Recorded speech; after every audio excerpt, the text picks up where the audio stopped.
Now we're going to show you two different competitive games that you can play to. This is key. We've talked about a lot. We've crammed a lot into just a couple of videos.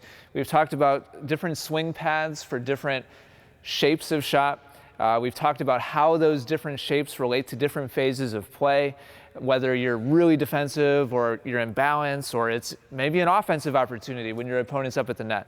Now the rubber's really going to meet the road, and Kirby's going to practice utilizing different shapes, different targets, depending on how much or how little of an opportunity Ira presents her with as he approaches the net. So we're going to start off with singles points.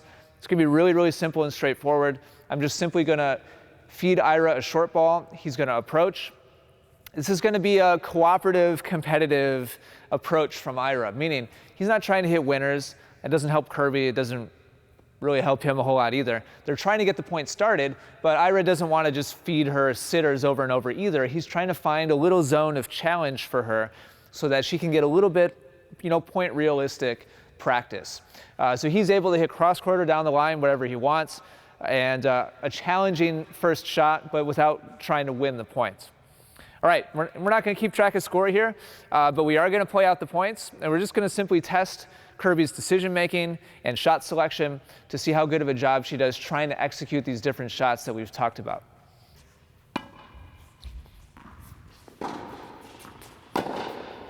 Shot, Kirby.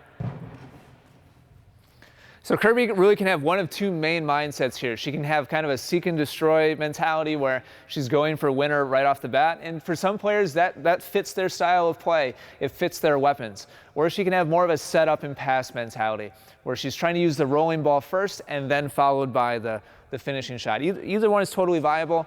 You need to decide what works best for you.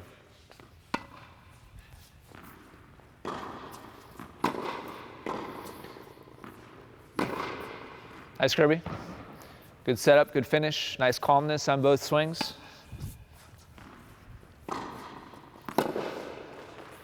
Tough shot. So I would have been looking for Kirby to try more of a curve on that.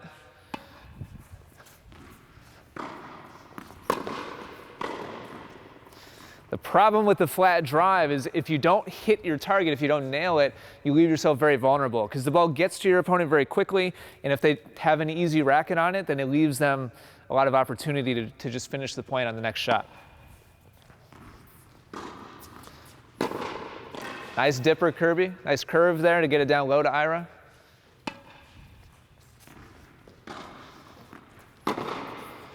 Nice shot. Okay, and now let's transition over into doubles specific. So now we're going to play these out cross courts. We'll use the deuce side. The alley is going to be good on both sides. If either of them hit to the ad half of the court, then that would be an out shot. Same basic principle here. I'm going to feed a short ball to Ira. He's going to approach. Much less room to work with now, much more restricted with his approach shot. And Kirby's going to use different shapes, different targets to try to work the point and find a spot around Ira.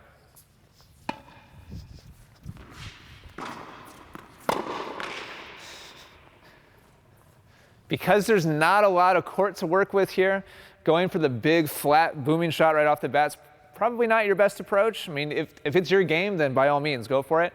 But for most players, we're looking for a couple of setup shots to really set up an opening because there's not a lot of court to work with here.